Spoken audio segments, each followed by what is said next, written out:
Bonsoir à tous et bienvenue à cette avalanche d'actualités sportives sur votre chaîne. Commençons à l'AGO Kinshasa. La République démocratique du Congo est en plein préparatif de l'Assemblée générale ordinaire de la Confédération africaine de football prévue lundi 6 octobre prochain à Kinshasa. À quelques jours de ces grands rendez-vous, la CAF a donné un programme, un peu plus de précision sur les lieux et les programmes de cette AGO. S'agissant du lieu de cette rencontre, Kemessa est l'endroit choisi pour l'organisation de cet événement. S'agissant du programme de cette activité, l'AGO se tiendra ce lundi 6 octobre de 9h à 16h. Sont attendus pour cette assemblée le président des 54 associations membres de la CAF, le président des unions zonales de l'UNIFAC, COSAFA, UFOA et UFOAB, CECAFA, UNAF, le président de la FIFA et le président de la CAF. Dans le football, le tout-puissant Mazembe a officiellement annoncé son retrait de l'association des dirigeants de football du Congo, ADEFCO en sigle. C'est dans une correspondance adressée aux principales instances du football congolais que le club de Lubumbashi ou les clubs louchois dénoncent les agissements récents de l'ADEFCO.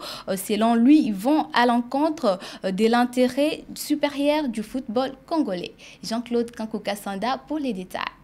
Signé par le secrétaire général Frédéric Kitenge et le membre Damien Simbi, la lettre critique le manque de transparence, de constance et de légitimité de l'association des dirigeants de football congolais ADEFCO. Mazembe accuse notamment l'organisation d'avoir cautionné la désignation non élective des membres du comité de gestion de la LINAFOOT en violation de la feuille de route du comité de normalisation CONOR, censé se limiter à l'organisation des élections. Le TP Mazembe, fidèle à ses valeurs, ne saurait s'associer à une organisation dont la ligne manque de constance, de légitimité et de transparence, souligne le document. 3 raisons profondes d'un divorce annoncé, mais derrière la lettre officielle, plusieurs griefs précis expliquent le retrait de Mazembe de cette plateforme censée défendre les intérêts du club. Le club est en réalité hérité par 3 décisions clés récentes. 1. Le maintien de Michel Bosco Mouéou à la tête du comité de gestion de la LINAFOOT, malgré des tensions récurrentes avec Mazembe. Ces derniers lui reprochent une gestion perçue comme partisane et souvent opposée aux orientations souhaitées par le club. 2. L'éviction de M. Bonaventure de la trésorerie du comité de gestion de la LINAFOOT, considéré comme proche de Mazembe. Ce départ a été perçu comme une manœuvre visant à affaiblir l'influence du club dans les sphères décisionnelles internes. 3. Le rôle central de la DEFCO dans les différends autour de la qualification aux interclubs de la CAF, point de rupture majeure. Après que la LINAFOOT et la FECOFA ont attribué une place à l'AS Maniema Union au détriment du TP Mazembe. Ce dernier a saisi le tribunal arbitral de sport TAS.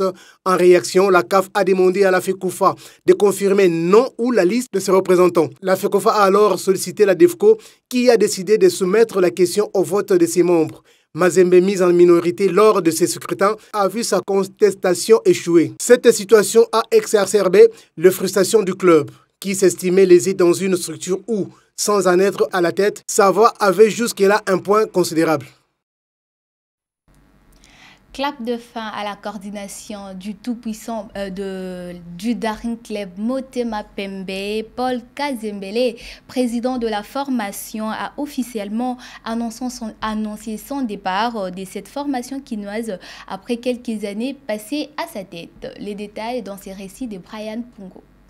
Déçu, Paul Kazembele vit ces derniers jours à la tête du Daring Club Motema Pembe. Arrivé fin mandat, le président de coordination du DSMP ne sera pas candidat à sa propre succession lors de prochaines élections du club vert et blanc de la capitale. Il a lui-même confirmé cette information lors d'un point de presse tenu le mardi 30 septembre 2025. Avant de s'en aller, Kazembele va toutefois assurer les affaires courantes jusqu'à l'organisation de scrutins avant de céder la place à son successeur de manière pacifique et responsable d'après ses propres propos tenus lors du point de presse. Le président sortant du DSMP a déploré le comportement égoïste de certains membres du conseil d'administration des Immaculés qui ont préféré privilégier les intérêts individuels au détriment de ceux de l'équipe. A noter qu'il y a quelques mois déjà, plus précisément en décembre 2024, au cours d'un exercice similaire, Paul Kazembele avait fustigé les systèmes au sein de cette formation, faisant référence directement à ces comportements du conseil d'administration. Des attitudes observées auprès des sages de Tupamaros ont poussé l'actuel numéro 1 du DSMP à sécher quelques réunions prévues entre lui et les 10 conseils. À son arrivée, une réforme était en vue, celle de faire du DSMP une société sportive au détriment d'une association sans but lucratif, en transformant les textes actuels de cette équipe afin de les conformer aux exigences d'une société pour une bonne direction puis une pérennité assurée du club. Cette proposition avait été acceptée au départ, mais finalement sans prendre forme jusqu'à ce moment. À ces jours, déjà à la porte de sortie du DSMP, l'initiateur de cette réforme a promis tout de même la présentation de joueurs du DSMP juste avant de s'en aller.